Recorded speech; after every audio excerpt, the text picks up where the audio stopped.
যদি দু একটা বিষয় ফলো করি তাহলে আমাদের রোজাটা অনেক সহজ হবে। যেমন আমরা সাহারির সময় মনে করি যে অনেক পরিমাণ ভাত খেলে আমাদের সারাদিন আর ক্ষুধা লাগবে না। এই বিষয়টি আমরা মনে করে আমরা সাহারিতে একেবারে পেট ভরপুর করে ভাত খাই এবং বিভিন্ন জিনিস খাই।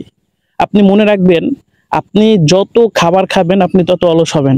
সাহারিতে যত খাবার কম খাবেন দেখবেন আপনার তত ভালো বেশি লাগবে। ক্ষুধা এটা লাগবেই, স্বাভাবিক ক্ষুধা লাগাটা। যেখানে আমরা প্রতিদিন 3 বেলা খাবার খাই, সেখানে যদি মাত্র 1 বেলা খাই, 2 বেলা না খাই, তাহলে সাধারণত আমাদের একটু কষ্ট হবে। আর রোজাটা আসেই একটু সংযমী হওয়ার জন্য, সবকিছু খাবার দাবার দুনিয়ার সমস্ত জিনিস কমানোর জন্য।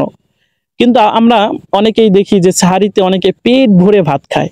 এই পেট ভরে ভাত খেলে মানুষ কিন্তু অলস হয়ে যায়। তো অলস হওয়ার কারণে সারাদিনে কিন্তু তেমন কোনো আমল করতে পারে না। যেমন শুয়ে থাকে, ঘুমিয়ে থাকে, বসে থাকে, বলে ভালো লাগে না, অন্য কিছু না করলেও বসে থাকে, কিছুই করতে পারে না।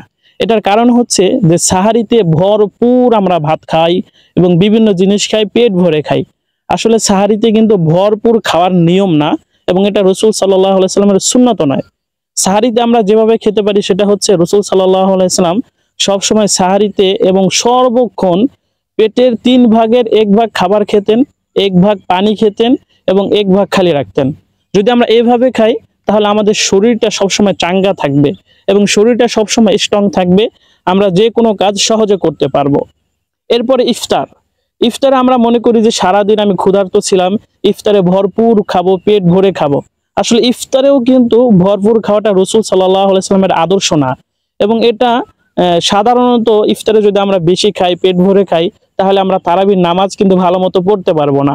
এবং ইফতারে পেট ভরে খাওয়ার পরে আমাদের শরীরটা ক্লান্ত হয়ে যাবে, কারণ সারাদিন আমরা ক্ষুধার্ত ছিলাম, না খাওয়া ছিলাম, যার কারণে আমাদের শরীরটা কিছু দুর্বল। এই দুর্বলতার উপরে যদি আমরা আবার পেট ভরে খাই তাহলে আমাদের শরীরটা আরো দুর্বল হয়ে পড়বে।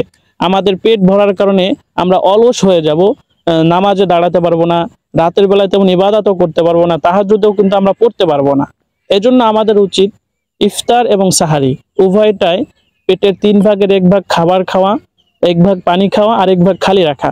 তাহলে আমাদের শরীরটা চাঙ্গা থাকবে এবং যে কোনো কাজ আমরা সহজে করতে পারবো ইনশাআল্লাহ। আল্লাহ পাক আমাদের তৌফিক দান করুন।